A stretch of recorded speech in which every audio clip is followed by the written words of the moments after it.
James, and you're watching Healthy Alternative. Today, I want to talk about the benefits of Michael, and today we're going to be talking about... Today we'll be making one of my favorite soups. Welcome to the tomato JR72 Challenge.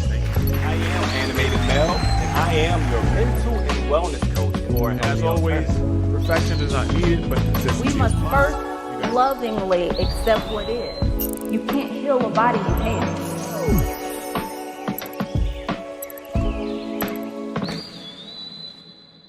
No matter what, you have to put yourself first. If you're not aware that there's change that needs to be made, how can you fix it? Information is fire.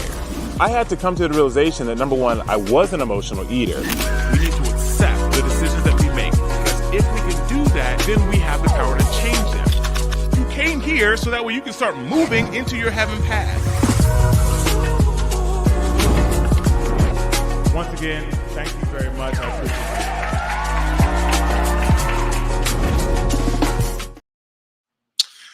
Hello, everybody. Good evening. Welcome.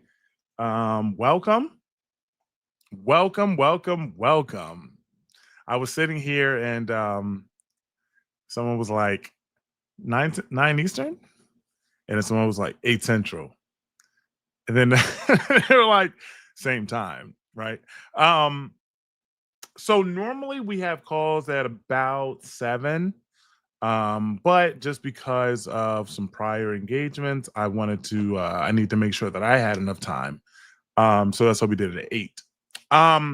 But thank you, everybody that is joining. I see the numbers are going up quickly. I want to give people a few minutes to try to slide in here before we get started. While we do that, I want to just go over a couple things. Number one, I have a request. If you guys can all back out of the chat and go hit the like button, I would definitely appreciate that. It is important. What it does is it tells the YouTube algorithm that what you are watching is something that you like or that you think that you're going to like. And it will push that out to not only the other AHA members that are subscribed to the channel, but also people that are not subscribed to the channel. So if you can take a second, it would be greatly appreciated. Number 2, for those of you who don't know, I always say this, but this live is sponsored by AHA and the 21-day fasting challenge. So it is one challenge that we do that we don't do much of. Usually, I would say as of recent, we've been doing a lot of like rolling, fasting, like the R72 or the DR96. A DR48, the 5-day blitz, right? 5-2 blitz. So the 21-day fasting challenge is one of those challenges that we don't do many of, and there's a couple reasons. I think the first one is because it is the longest challenge. So when you look at value for money, you get a lot of value. There's a lot of time that you spend with the coaches.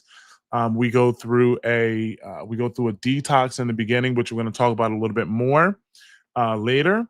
We go through a week of preparation, and then we go through the full 21 days of fasting, and then another week of refeed. So it is a long challenge.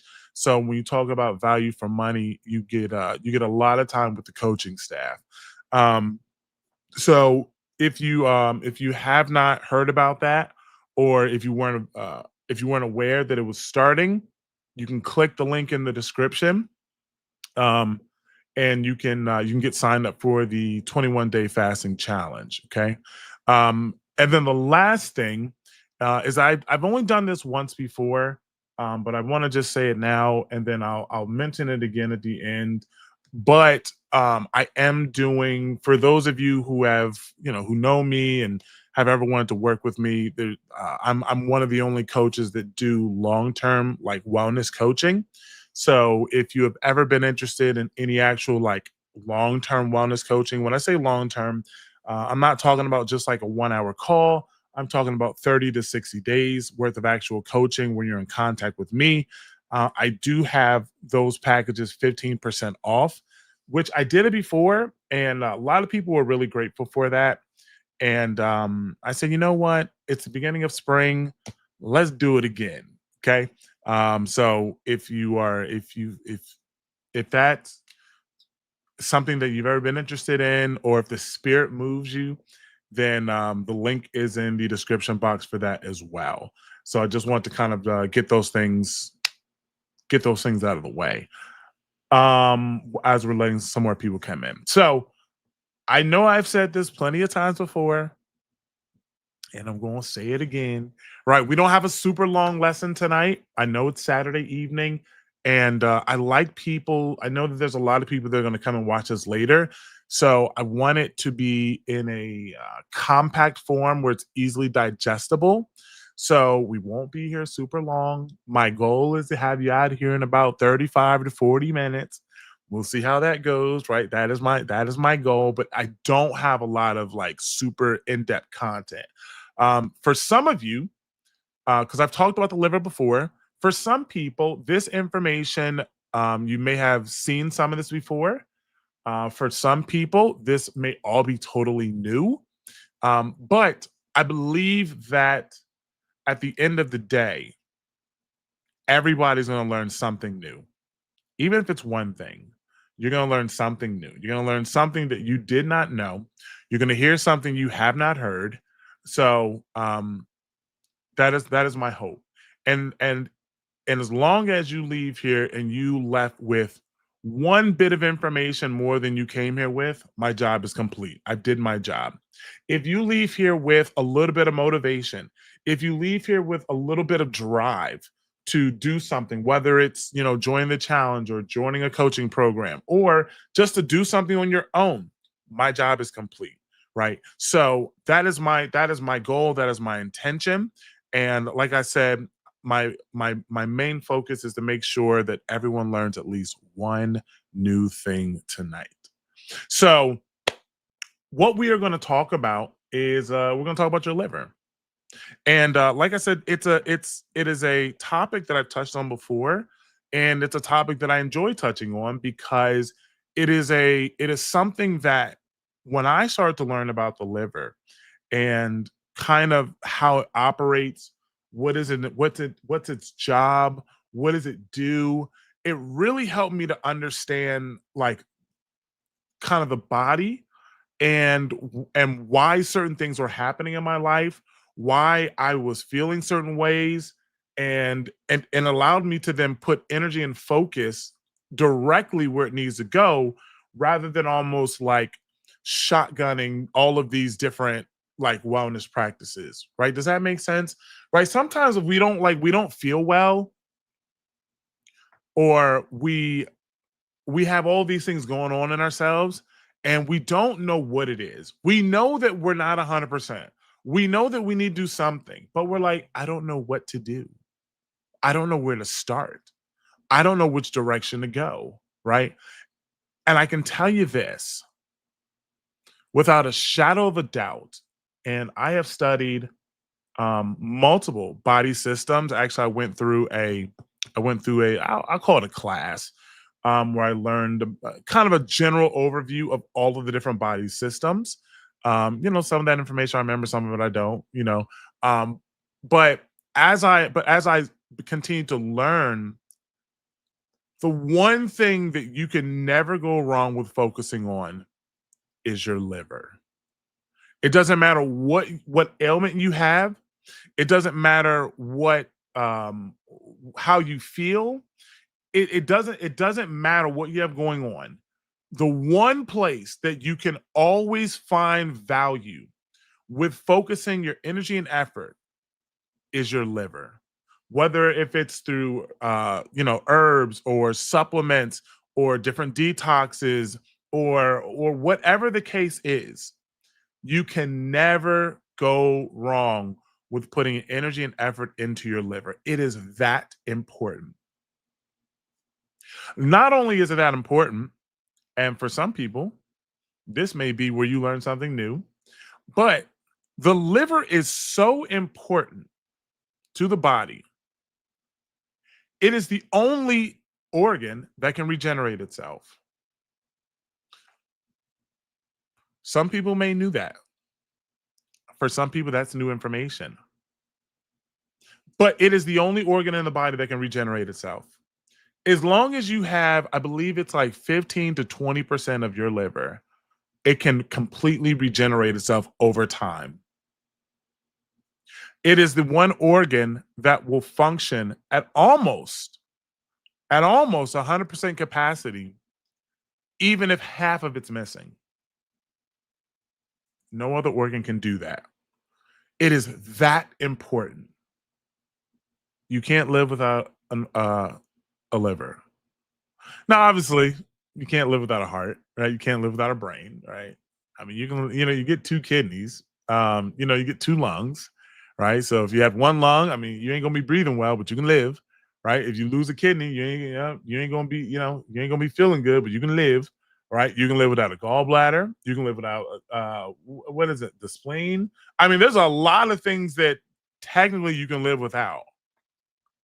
You can't live without your liver. It is that important. It is that vital.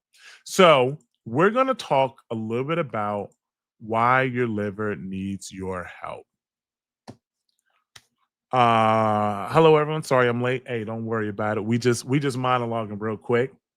I was only supposed to monologue for 5 minutes, but apparently I monologued for 11. So see, this is how these 30, 40-minute lessons turn into an hour, because I just start talking. Or as some people say, yapping. So let's get to it. All right, let's get into it.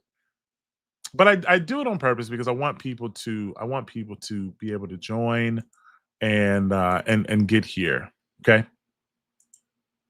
So we are going to talk about your liver and why your liver needs help. So first things first, I know this sounds elementary, but I think it's important to start from that point because you never know what people know, right? So the first thing is, what is the liver? What is this thing? What is this thing anyway? Oh, that's a little better. Oh, wait. I just moved that. Can you guys not? Hold on a second. Okay, okay, you can see it better. All right, cool. All right. So what is the liver? So what is the definition? The definition of the liver is the body's largest internal organ and a vital gland located in the upper right abdomen, right? So that's right under the rib cage on your right-hand side, okay? Performing over 500 essential functions, which, depending on who you're speaking to,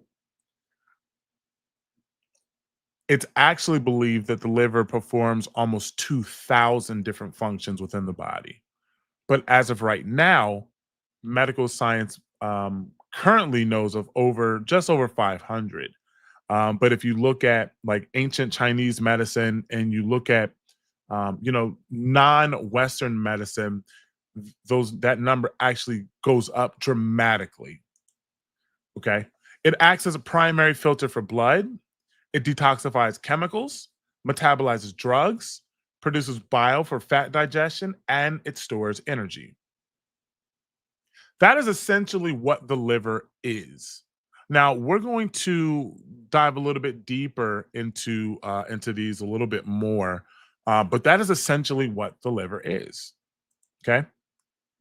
So what are some of the key functions? Number one, detoxification, right? Breaks down harmful substances like alcohol, medications, and toxins from the blood. Now, as we go through this, I want you to think about the amount of things that you've thrown at your liver throughout your life, right? Like every time you drink alcohol, you're putting pressure on your liver.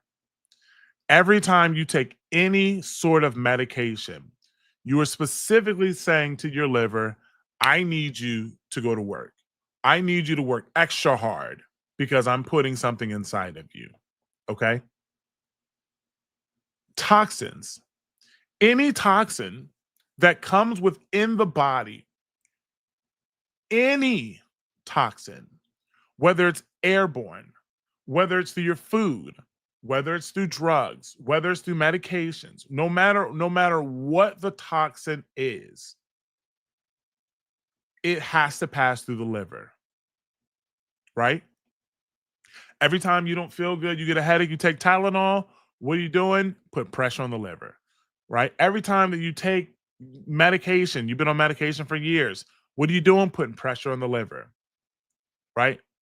Every time you breathe in air outside, and if you live within the city, I mean, unless you live like in a mountain climate or something where you're literally like super high elevation and you live away from like all forms of air pollutants, which almost nobody does.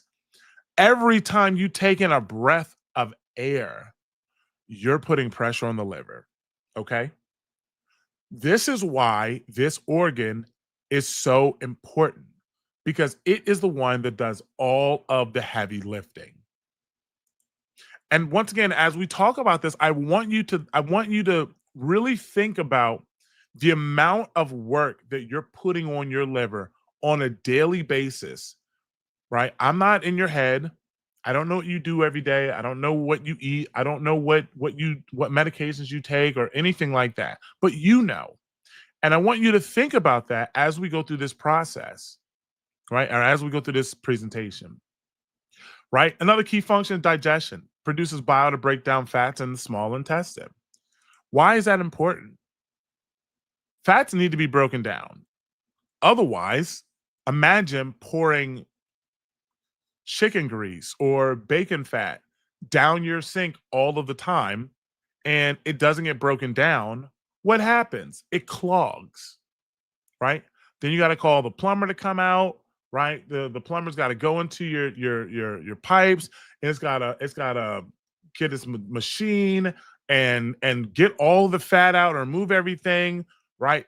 That is what bile does within your body. It helps to break down excess fats within the body. Now, the liver has a little brother, I call him, or a cousin, which is your gallbladder, which helps with this process as well. And the gallbladder is seated right up under your liver, right? It's like tucked up underneath of it. Like, just imagine, like, you have big brother and he's got his arm over the little brother and he kind of protects him. That's what the liver does with your gallbladder. And for those people that don't have a gallbladder, what that does, it puts even more strain on your liver. Okay. So just keep that in mind as we go through this process, or as we go through this presentation, not this process, right? Metabolism processes nutrients, proteins, fats, carbs from food, converting them into energy. So not only is your liver detoxing, it's also helping with digestion. And then it also is assisting with metabolism, which it literally is processing everything that you eat, because everything that you eat is essentially a protein, fat, or carb, right? And then its job is then also now to convert that into energy, right? I want you to understand the gravity of the work that this organ has to do on a consistent basis, right? This is why I'm really trying to make this make sense, so you understand the gravity of what this organ does. It never gets a break. It never truly stops working. Never. And don't get me wrong, there's other organs within your body that essentially don't stop working as well, right? But no other organ does this many things, this many heavy processes, and it doesn't get any love from us, right? Storage. The liver stores glycogen, energy, vitamins, and minerals. It has multiple layers of storage, actually. So it has, like, basically, it essentially has 3 levels of storage. So it has, like, think of it like you have your refrigerator, which is like where you're storing things that you're going to be eating rather quickly, right? It's layer 1. And then you have your freezer, which is above your refrigerator, or depending on what type of refrigerator you have underneath, which is like, okay, well, I'm not going to be using this stuff for a little bit, but I know I'm going to be using it at some point. So I'll store it in the freezer. So that's like level 2 of storage. And then it has what's called deep storage. So imagine you have a like a one of those big deep freezers. So I have a deep freezer, and it's like when you know that you're going to not use something for a long time, maybe 6 months or even longer, right? Or you buy an excess of different something, and you know, like I have too much of this, I'm not going to use it for a while. You put in the deep freezer, right? So it also has a deep storage. Now, in this instance, we're talking about storage in the way of glycogen, but your liver also has storage for toxins, the same 3 levels. So it has the levels for toxins that is going to be able to process out quickly, toxins that it knows that it's not going to be able to process out immediately, but maybe in about 3 days it'll be able to get to. And then it has deep storage, where it's like, I don't even know what this is, and there's no way I'm going to be able to process this anytime soon. And then it literally wraps it up. A lot of times it wraps it in fat, and then it stores it in deep storage, where it basically never sees the light of day for most people. Okay. And it has to keep it there. And it takes energy to keep toxins in deep storage. Okay. Synthesis produces essential blood clotting factors and proteins like albumin, right? So whenever you hurt yourself and your body has to, it has to create what's the word I'm thinking of? I can't think of the word, right? But essentially it assists with blood clotting. It creates other proteins. There's a lot of things that the liver creates. Okay. And then the last one, immune support, removes bacteria and toxins from the bloodstream. So anytime, like a lot of times people think that like, oh, it's just white blood cells or my immune system. If you get sick, you get a cold, you get the flu, you think, oh, it's just my immune system. It's white blood cells or T cells doing everything. Absolutely not. Guess what? The liver is right there going in and helping the blood and helping the white blood cells to then remove bacteria and toxins from the bloodstream so they don't continue to circulate inside of your body. And the liver takes them on for itself and it says, I will handle it. Like, I want you to feel the energy that I'm really trying to portray. Your liver has your back like no other organ, and it takes on so much work, and it is absolutely thankless. We don't give it enough praise. It is just there, right? When people think of essential organs, the first thing people think of is the brain. The brain gets all the praise. The brain gets all of the love. The brain gets everything, right? It is important, absolutely, right? Then you have lungs, right? We understand that if you get a cough, right, your lungs start to hurt. Or if you get if you breathe in something and you're just like, man, or if you're having trouble breathing, or if you're sick, you have mucus in the lungs, right? You notice this. But when was the last time you noticed that your liver was saying, help? When was the last time you noticed that your liver was struggling? When was the last time you noticed that your liver was like, I could use a little bit of attention too? Most times, never. Why? Because it works in silence. It's quiet, but yet it is such a vital organ, and it has your back. I love this. I love that. When I started learning about the liver, I literally started saying, thank you, liver. I started doing the exact same thing. Like, it's to the point now, like, I know that you guys probably don't know this, but I'm sitting here and I'm getting emotional. I'm getting worked up because I'm thinking about it. I'm thinking about all the good things and the bad things I've done. And all the times I'm like, I've put my liver in bad situations where it had my back and I didn't even notice it. Or give it a thank you.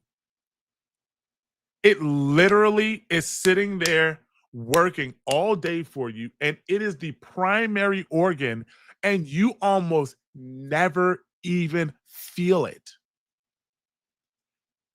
Guess what? You don't drink enough water.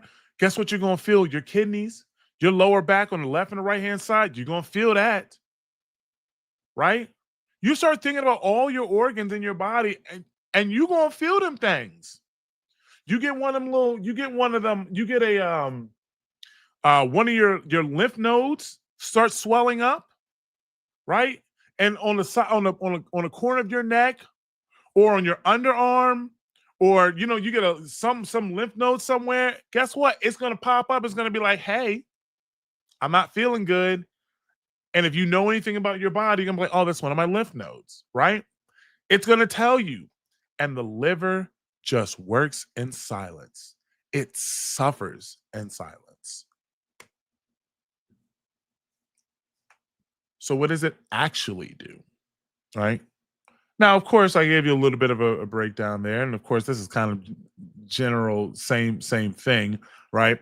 But there's a lot of things that it does, but there's a couple things that I want to focus on. Number one is nutrient processing, right? It takes carbohydrates, whether that comes from breads, whether that comes from fruits, whatever your carbohydrates is, it converts it to glucose, which is basically sugar, right? And then what it does is it turns it into glycogen, right? We all know what glycogen is, which is stored energy, right? So when we go into fasting, you've heard of glycogen before. When you go into glycogen, what do we want to do?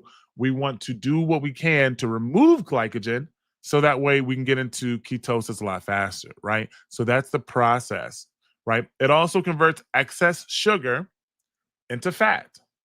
This is important. It's called lipogenesis. So excess sugar that you have in the body that the body can't use, it turns it into fat. What is glucose? Sugar.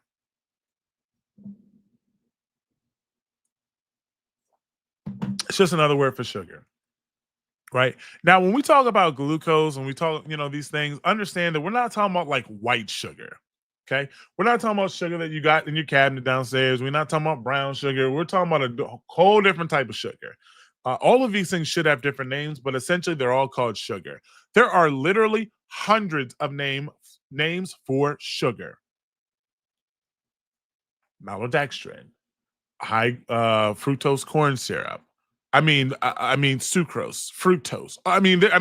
The list goes on and on. It's all sugar, right? Once again, there's man-made sugar or processed sugar, and there's natural sugars. And this is where a lot of times people get like confused when it comes to fruit and the amount of sugar in fruit versus eating a Little Debbie Hostess cake. Very different. Okay. So what does it actually do? Your body takes carbohydrates and breaks it down into sugar or glucose, and then it uses what it can. Anything it doesn't use, it stores it. Okay. Anything that is excess, any excess sugar gets moved or turned into fat and gets stored in fat cells. Okay? This is very important to understand. But guess who does this? Your liver, right? Fat metabolism. Okay? The liver is the one that breaks down fat. A lot of people thought, oh, you think, oh, it's just I'm working out, and some people think that when we lose fat, like I think that actually in the beginning of AHA, a lot of people thought that when you lose fat, you poop it out, and that's not correct. Fat goes through a process called beta oxidation, and the fat that we actually are breaking down gets removed from our breath, right? So there's something that some people may not have known. You don't actually poop out a bunch of fat. When you lose 3 pounds overnight through fasting, did you lose it because you took a big boo-boo? No, you probably didn't go to the bathroom at all, right? That is because the liver is going through and is breaking down fat. Okay. There's a conversation that happens between fat and the fat cells and the liver. Okay. And when this conversation happens, fat cells get moved from storage. They get moved over to the liver. The liver then breaks them down. It takes out the toxins and it processes them, right? It will store what it needs to. It will process what it needs to. It will take the hydration out of it. And then it will take the energy out of it. And then it will send it to all the places it needs to go. This process is called beta oxidation. Okay. So that's basically what this is saying. Packages fat into lipoproteins that move through the body. Okay. Number 3, and the other big thing that I wanted to, the big job that it does, that I think that our people in general want to hear about, is hormone regulation. See, a lot of times people think of hormones and they think of the thyroid, right? Like the thyroid is doing all of these things. It's not. The thyroid is a gland, and it is producing hormones, right? Now, when you have issues with the thyroid, there may be too little of something, there may be too much of something, right? But the thyroid is not necessarily in charge of hormone regulation, right? The entire endocrine system is a part of hormone regulation, but the liver is the primary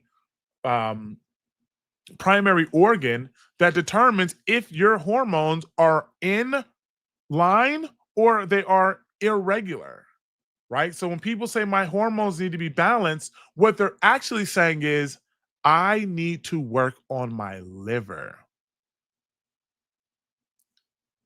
Did you hear me? I'm going to say that again. When people say that I need to balance my hormones, what they're actually saying, they don't know they're saying this, right? But what they're actually saying, or what they should be saying, is I need to work on my liver. That is the key behind hormonal balance. It's not because you need more TH4, you need more this, you need more that. That's not what it is.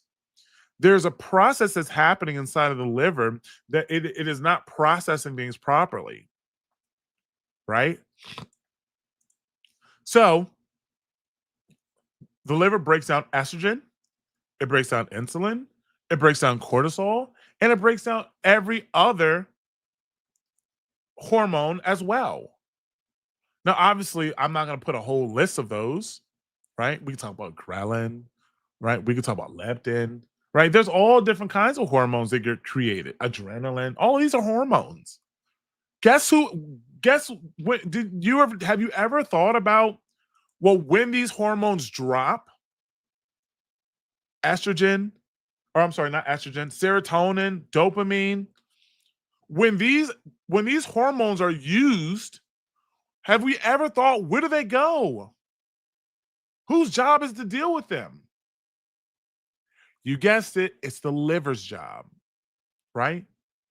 Now, if the liver is sluggish, hormones become imbalanced, fat storage increases. So if you have issues with your hormones, and if the liver is overworked and it's like, hey, I can't handle this excess estrogen, I can't handle this excess testosterone, what does it do? It's going to package it within a fat cell and it's going to send it to storage. And then all of a sudden, you're like, man, I'm not even eating anything crazy. I'm not doing anything crazy. I'm still working out, but yet I just keep gaining weight. I think my hormones are imbalanced. So what are you actually saying, Stephen? We just talked about it. I think my hormones are imbalanced. Oh, I think I need to give my liver some attention. Right?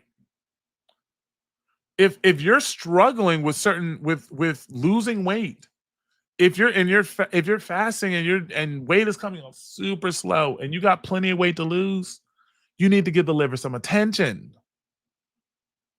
Right? How does the liver affect fat loss? Now, this is all basic, elementary wellness 101, I'll say, right? But we're going to talk about it anyway, right? You eat excess calories, especially sugar. Liver then converts excess glucose, Well, we just talked about that into fat. Fat isn't stored in fat cells called adipocytes.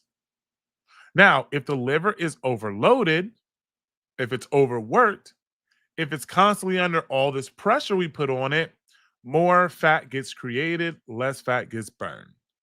Now, just use the word burn because it's just something that obviously we talk about, but I'm going to tell you guys a secret. Now, once again, this is another one of those points where if you guys have been around for a little bit, you probably heard this before, but if you've never been around me talk about certain things, you maybe have never heard this. But did you know that fat doesn't actually get burned?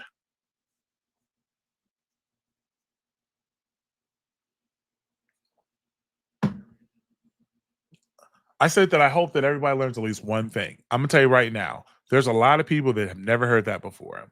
Did you know that fat does not get burned? It is a term that was coined by the fitness community, but fat does not get burned. Adipocytes or fat cells, you never burn them. Matter of fact, when you lose weight, they never actually go away. Ooh. They shrink to an absolutely minuscule size, but they never actually go away. Now, this is one of the things that you guys are not going to like. Have you ever asked yourself, why is it? And I actually did an entire video on this. It's on the YouTube. You can kind of go back and it's a live that I did. But have you ever asked yourself, why is it that after I lose weight, it's so easy to gain it back? Have you ever asked yourself that? The body is extremely intelligent and it does not like to waste energy. Okay. So it knows, okay, well, you've been 400 pounds before, Stephen, and there's a possibility that you may go back to that 400 pounds. It takes a lot of energy to create a fat cell. So instead of just removing the fat cell, it just decreases its size, right? I mean, obviously, cells are very small, right? But it decreases its size to almost nothing. So that way, at any point in time, when there is an excess amount of calories or sugar that the liver has broken down and needs to store, all it does is it goes to one of those fat cells and it says, hey, you come on out here and we're going to fill you up. It's much easier for the body to simply fill up an old fat cell than create a new one.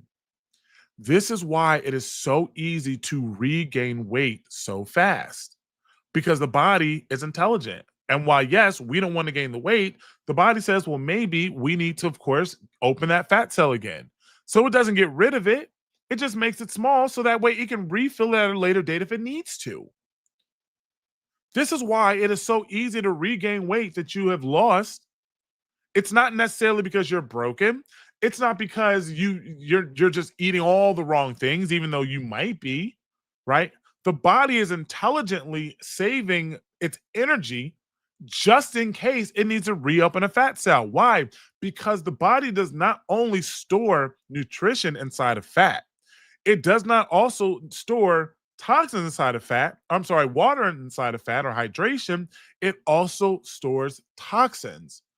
So to protect you, if you encounter an extreme toxin, the body can use fat cells to open up those old fat cells and then store toxins in them to protect you. So why, yes, we don't want to regain that weight. The body is literally saying, well, that is a storage that I can use for a later date. So it's not that you're broken. It's not that you're just undisciplined. A lot of it is because the body is literally has mechanisms that are designed to then create or put things in fat cells more efficiently. So to make that, to put a nice little bow on that, Once again, when I learned this, I was not happy. Fat cells actually become more efficient after you've lost weight. They're more efficient at storing fat, water, and nutrition after you've lost weight than previously before. They're better at it. What does that mean? It's easier to gain weight after you have lost weight than initially. So if you look at your highest weight, and if you wanted to try to gain 10 pounds, you might actually find it I know it's going to sound crazy, but you actually might find it kind of difficult. Unless you're just like eating McDonald's every day, unless you're eating trash every day, right? You actually might find it very difficult. Okay. Now, lose 100 pounds and start eating a little too much. Give yourself a month. You're going to put on 20 pounds. Why? Because fat cells have become more efficient. Come on now. Talk to the people. That's why refeed is so important, right? Now, of course, there are other things around that. Obviously, that's not what this lesson is about, right? But there are multiple ways around that, and there are multiple ways to mitigate the storage or the restorage of fat. Now, that's something that we can definitely talk about in the 21 day, because that was a video that I did previously, but obviously everyone had seen that video. So that's something I could definitely talk about again. Yeah. Yep. It's not you. You have mechanisms inside of your body that are designed to store fat again better than before. Whew. That should make some of us make some people feel a little bit better. You're not broken. It's not you. Your body is actively doing things to try to store fat, right? Now, let's talk about the fat burning process. Fat cells release fatty acids into the bloodstream. These go to the liver. The liver converts them into energy or ketones. Okay? That's essentially the very basics of how the body burns fat, right? Now, if the liver is sluggish, or if it's overworked or overburdened, fat release slows down, right? And fat burning becomes very inefficient. So if you're struggling to lose weight, we're focusing on the wrong place. A lot of times we're focusing on, well, what are we eating, right? Or are we fasting? Are we getting enough water, right? I mean, now all these things are important. Please don't get me wrong, right? But if we're struggling to lose weight, what we're really saying is, my liver needs attention, right? Same thing when we talked about our hormones. When we say our hormones are out of balance and we need to balance our hormones, our liver needs attention. Because if you're changing your diet and you're eating all the right things that you know you should be eating, then weight should be coming off. If it's not, it's very likely that the liver is overburdened, it's overworked, and it needs some attention. This is what we call the traffic jam effect. Okay. When the liver is congested, fat can't be processed efficiently. Toxins at a high rate are stored in fat cells for protection. And what does this mean? That means that you're going to have more fat being created and more fat cells or adipocytes being filled up constantly, because the liver literally can't even process toxins. So this is when you may be saying, well, I'm not even eating that much, right? You may be counting calories and you're like, Steve, I'm only having 1,500 calories a day and I'm still not losing weight. Okay, well, are you wearing a lot of toxic makeup? Or do you work outside around a lot of toxic smog, right? Like, what is your environment like, right? What's your air quality in your house, right? All these things make a difference. Why? Because it may not even be necessarily it's the excess sugar or glucose that your body is storing. It may be because you have this traffic jam happening in your liver, and it has to store toxins inside of fat cells. It may not actually be food.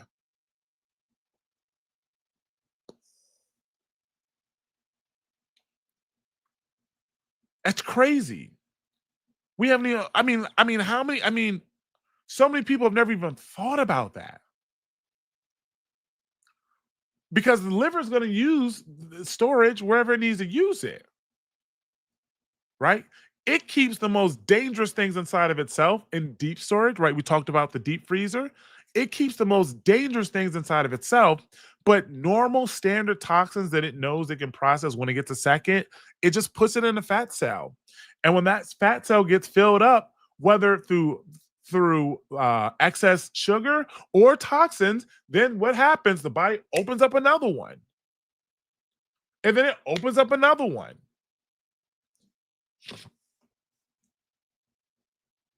It may not even be because you're overeating. It could literally just be the environment that you're in. And now you have this traffic jam happening inside of the liver. And it's like, I can't even process this stuff. Put it in a fat cell. What? Now, this is the communication, kind of sciencey, that simply happens between fat cells and the liver. The liver releases signaling molecules called heptokines. I said that wrong. Listen, let's just pretend like I said it right. It's right here. You can read it. Hepatokines. We're not going to pretend like I know how to pronounce that. Some of these words are difficult, right? But there is a molecule that the liver sends out that act as an adipose, that act on adipose tissue to regulate lipid deposition or deposit things into a fat cell, lipolysis or the breakdown of fat, and insulin sensitivity. Insulin sensitivity. Interesting. What's another process that a lot of people struggle with that deal with insulin sensitivity? It starts with a D. Just for the algorithm, I'm not going to say the word, but you know what it is. It starts with a die and ends with a beaties. Right? Have you ever thought that it's actually your liver that is struggling? Now, granted, there's definitely some issues with the pancreas as well, right? This is why I said in the very beginning that you can never go wrong, no matter what, with putting some energy and focus on your liver, right?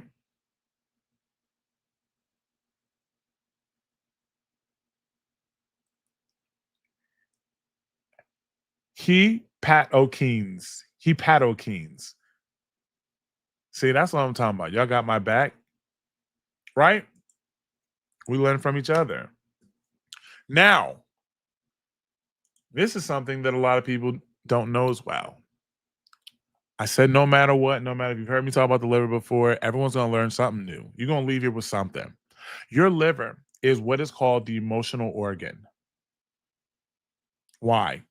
Now, it is known that all of your organs will store emotions, but your liver stores the most. At this point, if you've been here from the beginning, that statement should not even surprise you.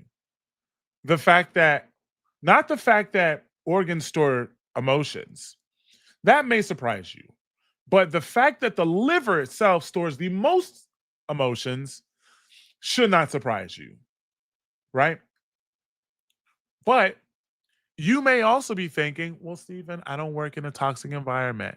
And Stephen, I don't overeat. And Stephen, I don't right? But maybe I have this traffic jam happening, but maybe it's not physical. Maybe it is emotional. The liver is also known to be the most emotional organ as well.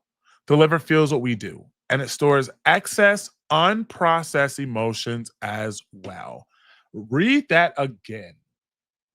The liver feels what we do and stores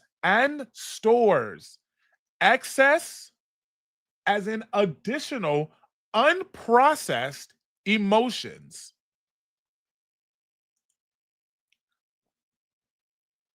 Well, hold on, Steven. Back it up a little bit. Back it up a little bit. What do you mean? When you're angry and you're upset at your husband, your wife, your boyfriend, your girlfriend, your family member, your whatever, and you just say, whatever, and you repress the emotion instead of working through it, and then now it's just in the back of your head, there's a small level of processing that happens, but where do you think that gets stored? You got it. It's stored in your liver. Yep.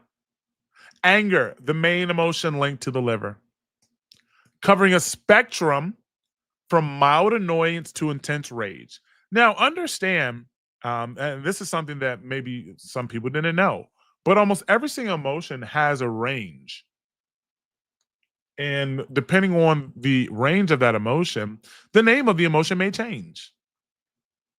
Right? So, for example, and this is perfect. I mean, it literally says it right here. If you're just annoyed or irritated, that emotion is anger. It's just a very, very mild version of it. If you're experiencing rage or detest or hatefulness, right? That's all still anger. And when you don't process that emotion, guess where it goes? It goes into the liver. Yep. So you may be sitting there and you may be like, you know what? I just can't get rid of these last 20 pounds, right? I'm fasting. I'm eating good. I just don't understand. Well, maybe you got some emotions that your liver's holding on to, right? Frustration and resentment. Chronic frustration is often seen as a sign of a stagnant liver chi, stagnant liver energy. We'll just say that, right? If you chronically feel frustrated, everything frustrates you.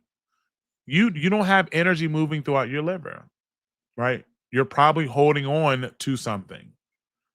Stress and overreaction. A stressed liver often leads to what's called flying off the handle or overreacting to daily annoyances. If you're in line to get your coffee, to get your Starbucks, okay, because I know how that some people do. Maybe you're Dunkin' Donuts, right? I ain't gonna let Dunkin' people get away. Or maybe you're at the gas station. If you're in line and somebody's taking a little bit of an extra time to get their card out, and then all of a sudden you're sitting there and you're like, oh my God, will this person hurry up? And you're not in a rush, that may be a sign that your liver is storing some excess emotions. If you've ever been told that you fly off the handle at small things, like where normal people would just be like, okay, it's not a big deal, but yet you turn into this huge thing, there's a good chance that your liver is storing stress.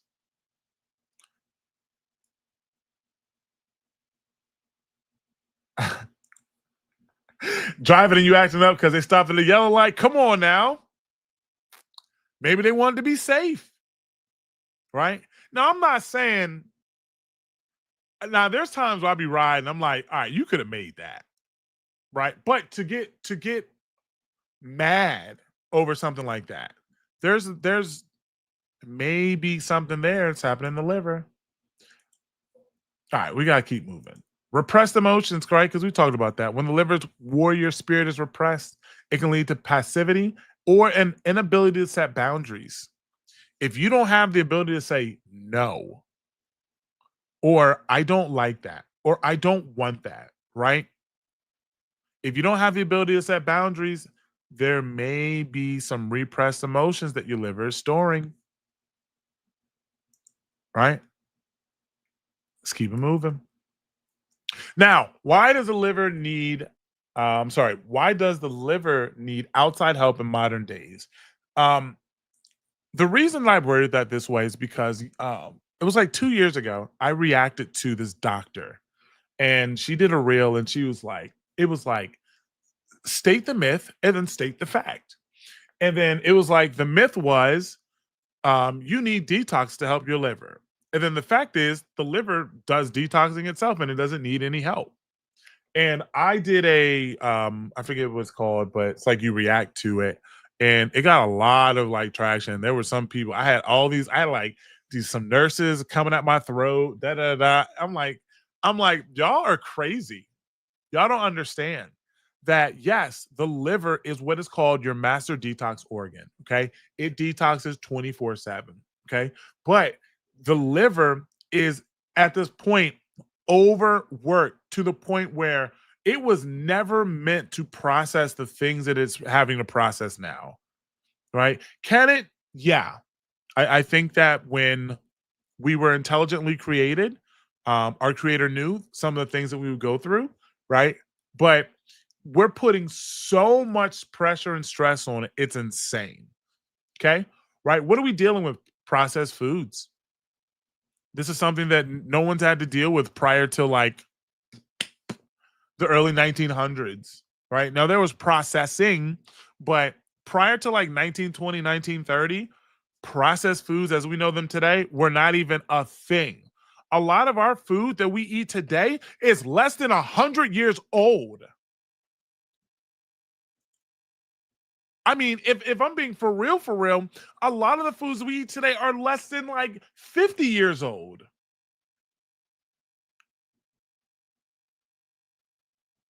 They weren't even around when our grandparents were alive. Most of the food that we eat today was not even around when our grandparents were alive. Think of that. So, Stephen, what are you saying? We're eating new food? It's not even food. Most of the processed stuff that we eat is called food stuff.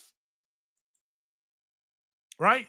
Environmental toxins, excess sugar, alcohol, medications. Oh my God, the medications. They're called drugs for a reason.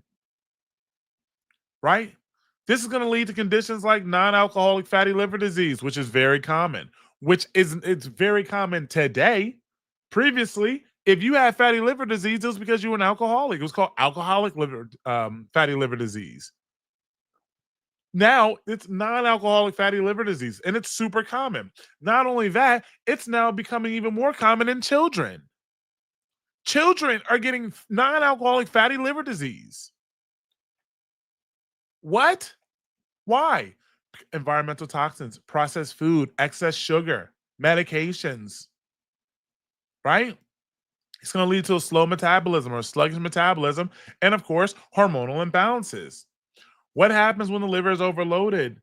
Fat burning slows, fat storage increases, energy decreases, cravings increase, right? Now, you may be thinking to yourself, man, Stephen, all this information is good, but how do I know if my liver is overworked? Well, first of all, the biggest thing I can tell you is if you are overweight, you need to work on your liver. That's the most basic. That is the number one sign. If you are overweight, you need to work on your liver. Your liver's not functioning at where it should be functioning. Okay. Fat loss resistance. So if you're struggling to lose weight, lose fat, the liver controls fat breakdown and storage. Right? We talked about that. If you're dealing with chronic low energy or fatigue, if you sleep for 8 to 10 hours and you wake up and you're still tired and you need coffee, right? Then you need to work on your liver. You have poor glycogen regulation or hormone breakdown, right? If you have constant sugar cravings, you have a blood sugar imbalance and inefficient energy conversion.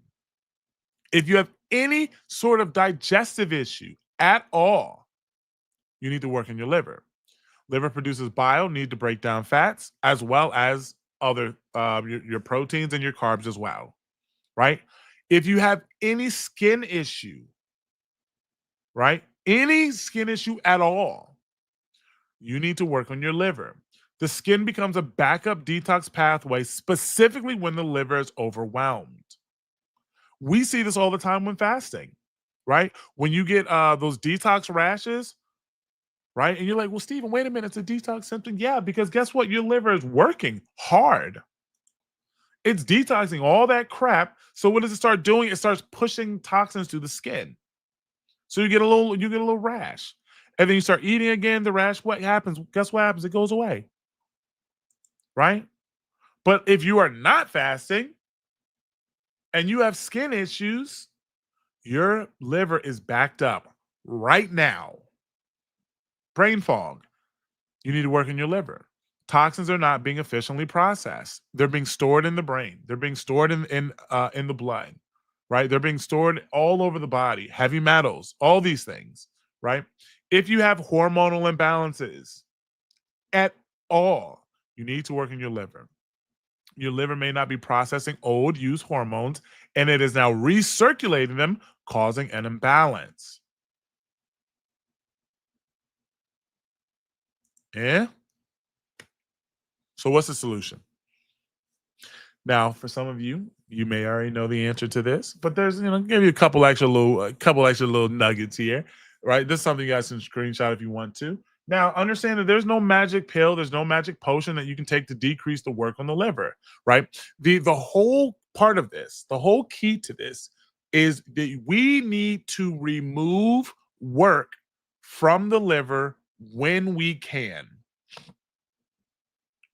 The key is to remove excess work it is doing over periods of time. That's why fasting is so powerful, right?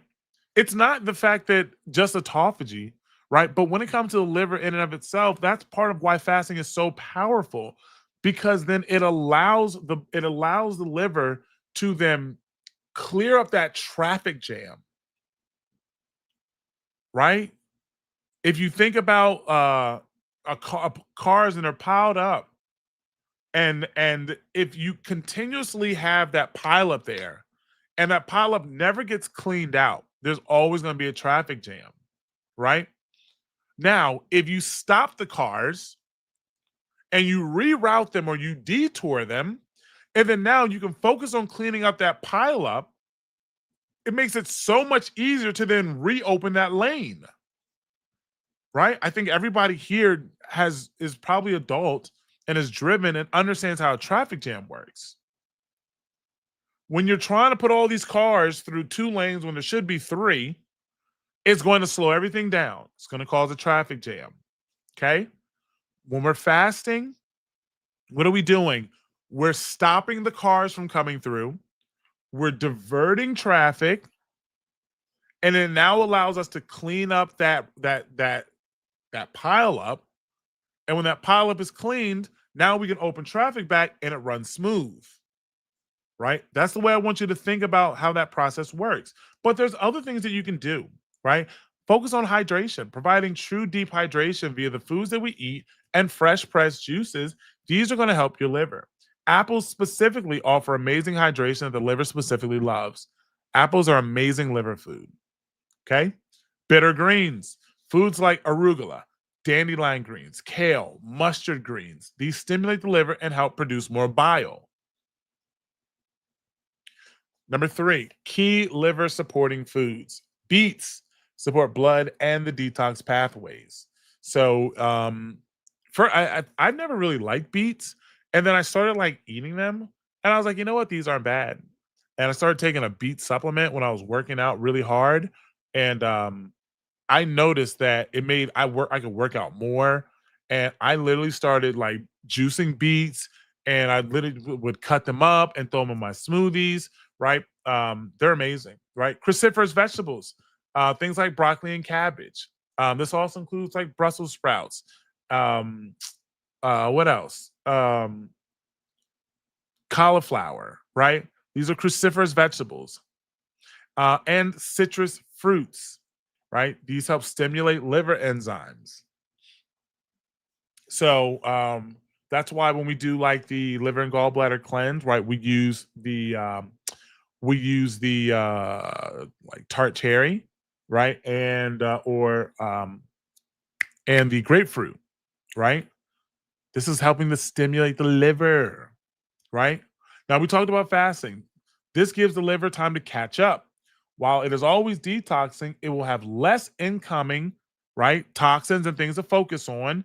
And instead of always trying to catch up, it can actually clear that traffic jam that we talked about, right?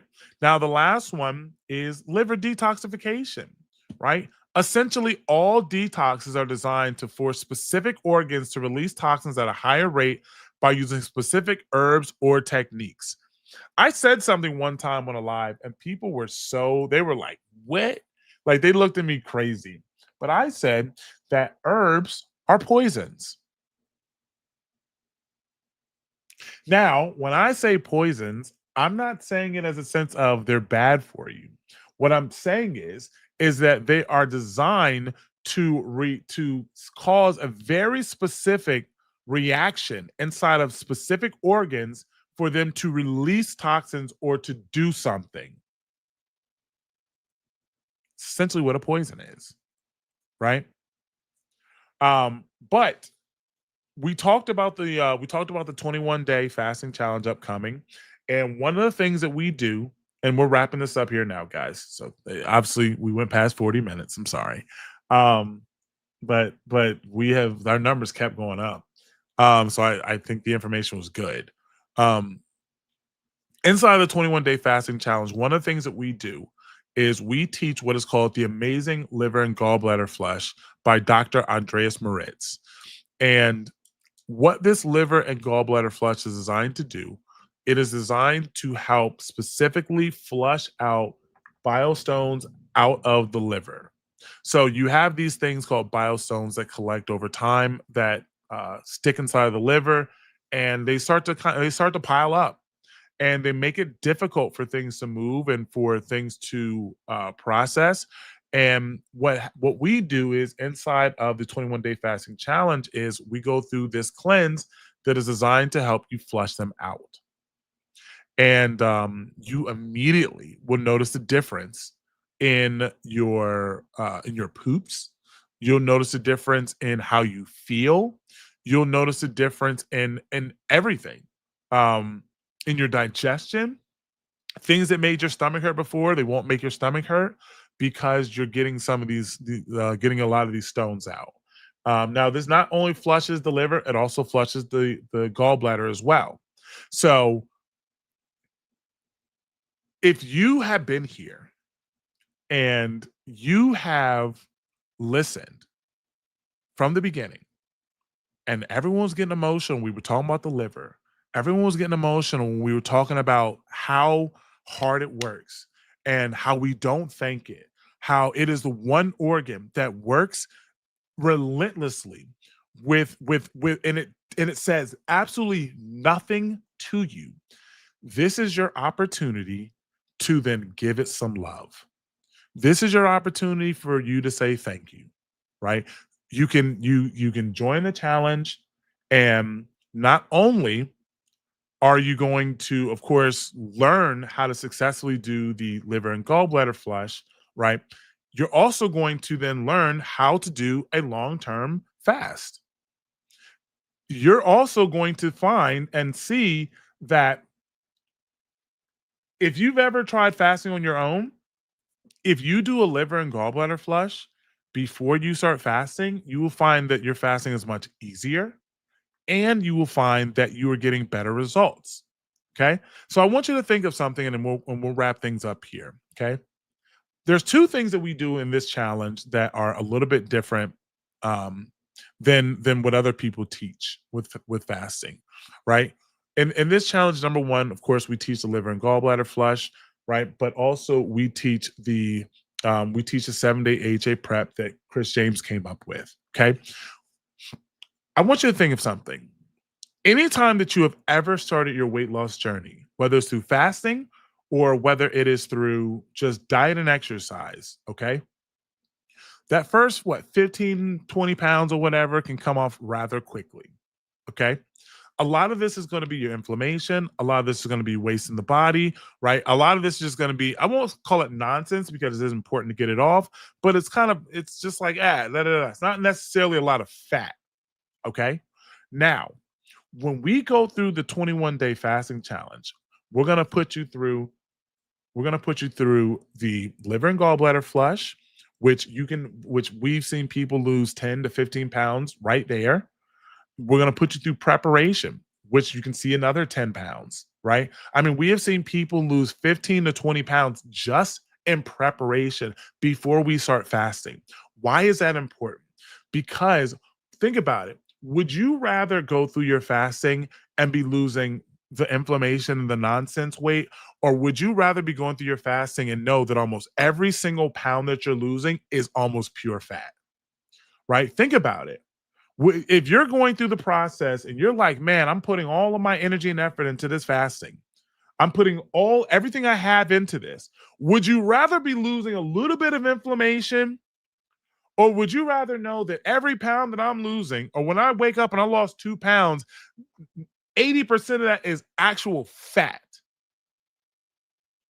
That is what makes us a little bit different than other people. That's what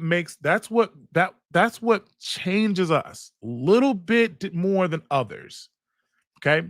Because we understand this process. Yeah, it'd be great if we just start you off and you go through and you're like, oh my God, we did 21 days, I lost 30 pounds. Yeah, it sounds amazing, right? Or we can put you through 2 weeks of a type of preparation. You can lose 15 pounds, and then you go through your fasting, and then you lose 20, 25 pounds. And then most of that is actual fat. You go through a shrink week. You lose up 3 pant sizes. You lose 2 shirt sizes, all within that time frame. Our process is a little different, and it's different on purpose. This challenge that we do, it is the longest challenge, and it is done on purpose. Is why we don't do it very often. It's not a challenge that we do all of the time, and it is for a reason. So I don't want you guys to miss it. I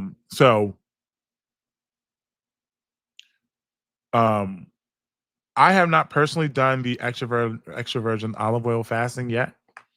Somebody asked this question. I have not done it yet. Chris has. But yeah, there will be a replay as soon as this is over. You can go back and watch the beginning of this live if you missed the beginning of it. But I don't want you to leave here and forget the emotion and the energy that you felt when we first started. I want you to remember that. I want you to hold on to that, and I want you to bring that with you. Okay. The really good thing about this whole process and especially the detox, there's no expensive products. You don't have to go off and buy this $200 package to do the liver and gallbladder cleanse. All we're going to do is change the diet a little bit. And at the end, you're going to need, like I said, some grapefruit, some extra virgin olive oil, and a little bit of Epsom salt. And that's it. Cost you $5. Right? So don't sit there and be like, oh my God, I'm not going to be able to buy all these expensive products. You're not going to need them. Okay?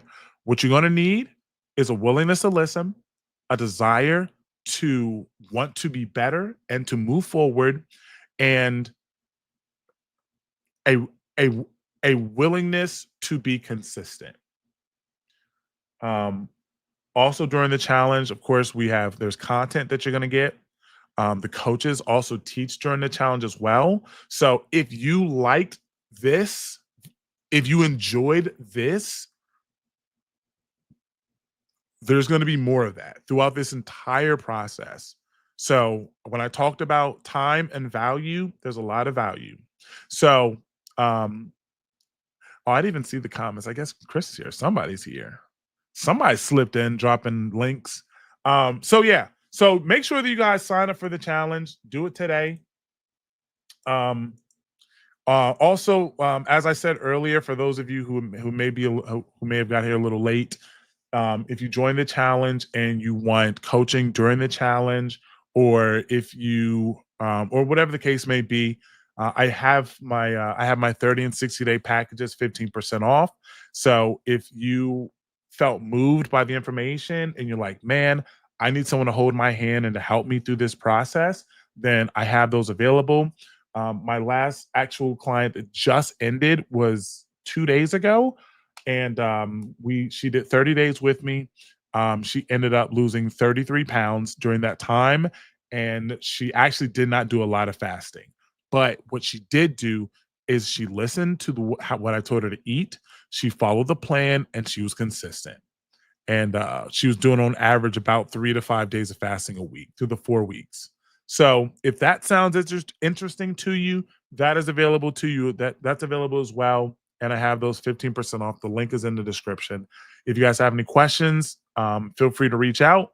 You can reach me at Steven@ahealthyalternative.org. Other than that, thank you all for being here. Let me go ahead and close this out. Thank you all for being here. Thank you for staying with me. Like I said, I know that I was only going to be about 40 minutes, but if you know me, you know the heart's in the right place, but that ain't never going to happen. Okay. Other than that, you guys have a great evening. Go sign up, and we'll see you guys Sunday at the when we do our intro live. Have a great night. Peace.